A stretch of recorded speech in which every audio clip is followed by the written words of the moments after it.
So our reading today is very dramatic and was very well read by Miguel.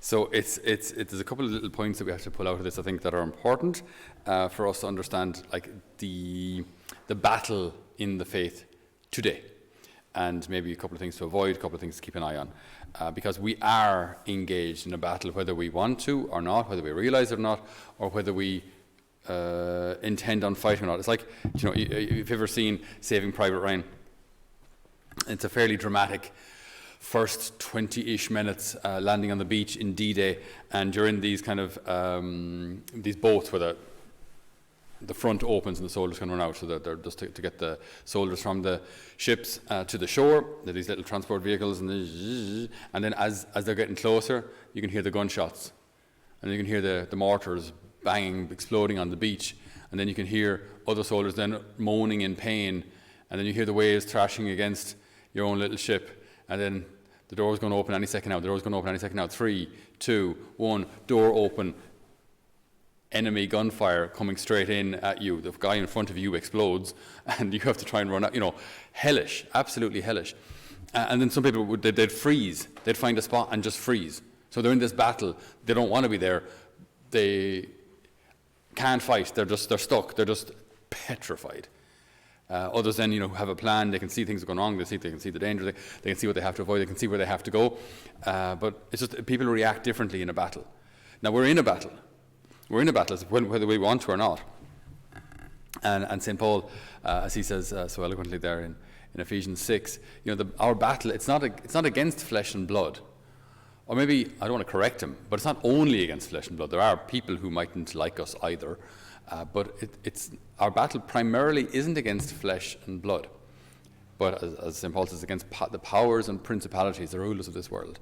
So there are spiritual forces out there. Okay, so I think that's an important first point.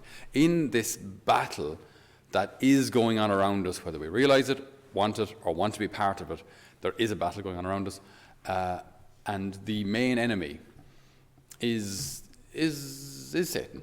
Okay.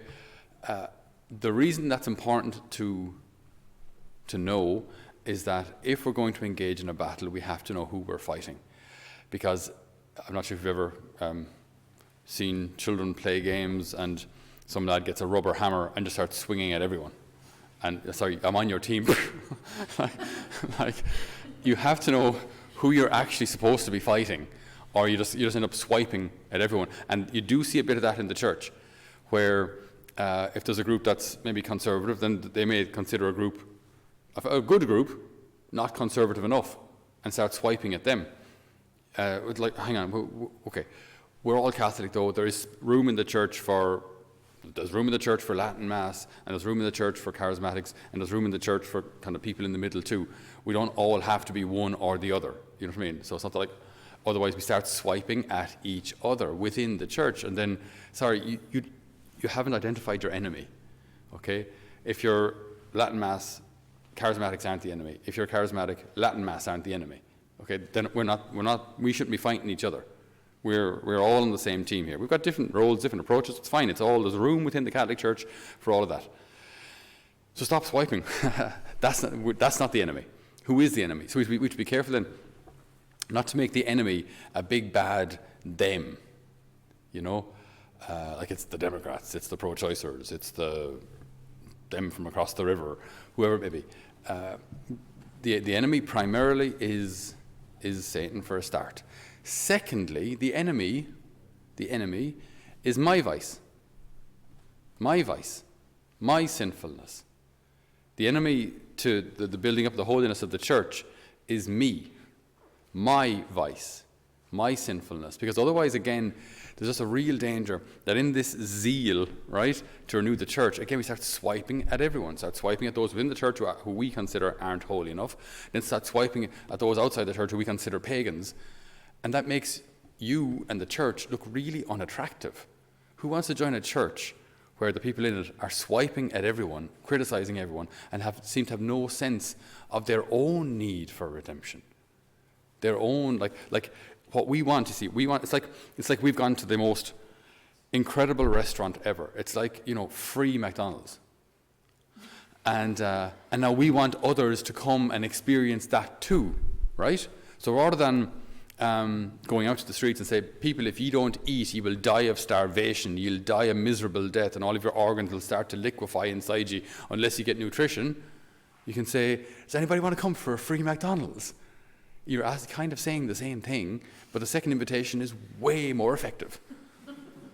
You know what I mean? So it's kind of like the old school, like of trying to get people into the church by threatening them with hell, as opposed to showing them the treasures of our faith. Threatening people with hell, it kind of worked. Jeepers, we're not going back to that. We would never go back to that. But it kind of worked on paper, I guess. Did it instill faith? Kind of. My goodness, there's a much better way of doing it, though. You know, a much better, because then people often grow up with a fear of judgment, a fear of God, a fear of sin, even a fear of the priest, a fear of actually confessing what they actually did, in case the priest might be mad at them. So there was all sorts of negative consequences of viewing the faith that way. It kind of got the job done, but very crudely. Whereas recognizing the treasure of faith and wanting to invite others into this amazing life-giving relationship, that's way more positive and life-giving than threatening people with the alternative, right? Death and hell and all that. Okay, so our primary enemy is Satan. Our secondary enemy in renewing the church is us, is me. You know, and we gave a homily about this a couple of months ago. But that expression is so important. You know, there go I, but for the grace of God. So if we see anyone out there, any of them out there, who we think aren't living a good life, that could have been me, or maybe for some of us, maybe that was you. Maybe that actually was you until you converted or met the Lord or met a friend or whoever it was that brought you back into the church. So we're in no position to be going around pointing the finger at the damned, at the sinners. We're sinners. Okay, and when we're like this, by the way, isn't to say at all that we can't identify that certain behaviors or actions are wrong or sinful. We have to, and we must say certain behaviors that's not from God. But the difference again between identifying behavior or actions that are sinful and condemning people. So we must identify and clarify whether an action, keep in mind, that word is really, really important. An action, a behavior is sinful or wrong. Okay, we must do that. So we cannot say, you know, one shouldn't drink too much, but look, if you do, sure, I mean, it's not the end of the world, really, is it? I mean, look, we should avoid adultery, but look, if it happens, it happens. Just try and keep it to a minimum. Go to confession. You know what I mean? No. Sin is wrong, and sin remains wrong. But what we can't do is condemn the person, the difference between the person and the action. Action is wrong. Person can be redeemed, could be a great saint. So there's a difference, always must be a difference in our minds between recognizing wrong behavior and condemning the person. We have no right to condemn anyone. But we must identify, look, the use of pornography, that's not good. That's not good. It's not good for your marriage, it's not good for your future relationships, it's not good for your present relationships, it's not good for your mind. You know, we can and should say that. But you know, there's a difference between that saying pornography is bad and saying you shouldn't watch pornography, you dirty, skanky, rotten little yoke, get out of my sight. You know what I mean? Now you've lost. Because why would they listen to you? Why would they listen to you now? You know, so we've got to keep that in mind. You know, our primary enemy is Satan. The second enemy is us. And then the third enemy, yes, there are people out there who don't like the church. There are people that are working against the church. There are people who want to see the church collapse. I even heard recently that there was someone who was trying to coerce a friend of ours from Holy Family to write a scathing article about us, which would have been published then in local papers, probably maybe national papers if the story was scandalous enough, and take us down. The goal was to take us down. Very interesting. Kind of a good sign in a way. Guess we're doing something right. But, you know, our enemies, even we have them. We have them as well, you know. So we can't live in fear of it, but it's just a reality. But the reason that's important is the renewal of the church won't come through us killing our enemies, or us condemning our enemies, or us defeating our enemies. The renewal of the church comes through us being faithful to the Lord, and the church being faithful. And when I say the church, I mean the people in it, being faithful to what God teaches. And then by our example, by our lives, we will show the world that our marriages are stronger, our kids are happier, our addiction rates, drug abuse rates, alcohol abuse rates are much, much lower in a lived Catholic community. People where there are lots of Catholics living, society should be better, Catholic schools should be better, and so on. And they see that what they do actually works. I want that. I want that for my family. I want that for my kids. I want what they have. So we show them what Catholic life looks like. And if it's authentic, if it's well lived, it's magnetic on its own.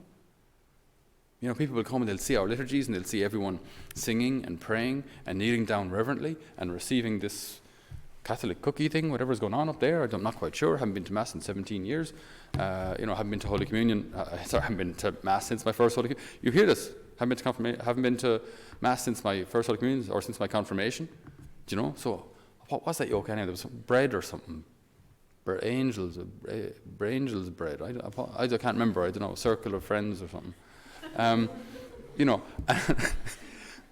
So then they see people receiving with reverence, and they go, "What's going on? Like, what is this?" Like they seem to believe something here.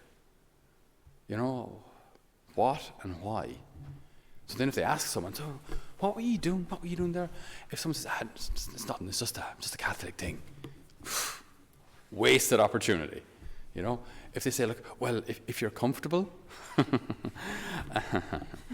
if you're comfortable, you can believe that it's the Eucharist." Huh? We say we Catholics believe it's Jesus. That's what we get to do every time we go to Mass. We get to receive in the Eucharist. Oh, now even if a person doesn't believe, just seeing that everyone else does is kind of magnetic. We all had that experience, maybe at a U2000 event where you're at a retreat. And you're there because some pretty girl invited you or something, or some pretty fella. Oh, whoops, a daisy. Handsome fella. And anyway, and that's why you're there, so you're kind of there at the retreat. And then Jesus comes out, and everyone kind of drops to their knees, and you're dropping to their knees. Why is everyone kneeling down? And then now comes the sacrament, and then people are like, singing or praying. Well, if she's doing it, and then you learn, and it's just magnetic. No one taught you; you just learned. And that's how the faith should be. It's not all a fruit of kind of catechesis, but it's just the lived example, the lived faith of the community. You pick it up, and you like it because it's life-giving.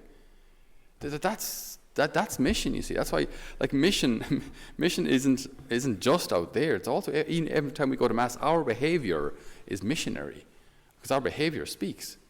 How we sit and kneel and pray, it all speaks to the people sitting behind us. So we're not called to be like Mattathias in our first reading today, and when enemies of the church come and want to make us offer sacrifices to idols, that we kill them. We will avoid that. It's also, God didn't ask him to do that, by the way, just so it's clear in the reading. God doesn't appear through a prophet or anything like that and tell him to do this. So this was his own doing. It does rouse this interesting question, though. If it were to happen, as has happened in the past, and even in the not so distant past, like in places like China, if you were to be taken, right, and a crucifix placed on the floor, or maybe even a consecrated host placed on the floor. And like Mattathias and his sons, you're offered €1,000 to put your foot on the crucifix. Or maybe €10,000 if you just Put your foot on the host. Okay, €100,000. €100,000. Just a big toe. Just put your foot in it. Okay, you're driving a hard bargain. €1,000,000. €1,000,000.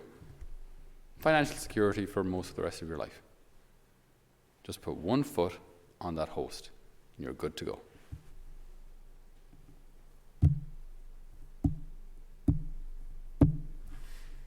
What's your selling price? How much would you have to be offered to do that? €1,000,000 gets you a lot of lip extensions. €1,000,000, €10,000,000, not bad. What's your selling price? What is the value of these treasures of the church to you? Mattathias, and the readings of the last couple of days as well, the mother of the Maccabean brothers or sons, her sons yesterday, they knew that it's not even just about whether they offer the sacrifice or not to the idols. It's the example they give. So if you cave, who caves because of you? If you give in, who will find it that bit easier to give in because you did? We're engaged in a battle. It's a battle of epic proportions, cosmic proportions. And it's a battle with eternal consequences. This makes like Star Wars look like two fellas fighting in a sandpit. Like this is huge. And the consequences, I'll say, are eternal. Our enemy isn't each other. Our enemy primarily is Satan and all of his wiles and all of his empty promises. Our second enemy is us, our own sinfulness and vice. The third enemy, yes, there are people out there who don't like us and fight against us. But we won't win them over by condemning them. We win them over by loving them. We win them over by becoming saints ourselves and living by example. We win them over by daily deepening our love for the Lord in the Eucharist and not compromising, regardless of what's offered. We do not compromise, we cannot. And so we ask the Lord today for a renewed courage to stand by him, stand with him and for him, to stand knowing that he is right at our back and that with him at our side we have nothing to fear. Amen. So dear brothers and sisters, thank you so much for joining us for this homily via YouTube, via our live stream, or via the various podcasts. Thank you so much for being part of our extended family, wherever you may be. If these have helped you in some way, if they've blessed you, if they've helped you in your faith in some way, in order to facilitate our mission and encourage our mission, allow our mission to continue, you might consider maybe donating towards Holy Family Mission, towards our formation of our young people here in a place near Clonmel, in County Tipperary in Ireland. So if you wish, you can do so through our website, holyfamilymission.ie, and there's a donate tab there, and we greatly appreciate any help that you can give us. Obviously, we'd be delighted for your prayers as well. Please do pray for us. This is not just a battle against flesh and blood, but also obviously we're engaged in a whole spiritual battle here as well. So we need your help on the spiritual front as well as on the material front in order to allow our mission to continue. So thank you so much for your generosity and for your support, and be assured of our prayers, especially on Wednesday when we offer our Mass and our prayers for all of our friends and benefactors. So God bless you, and we'll hopefully see you or hear you on a future podcast or homily. God bless.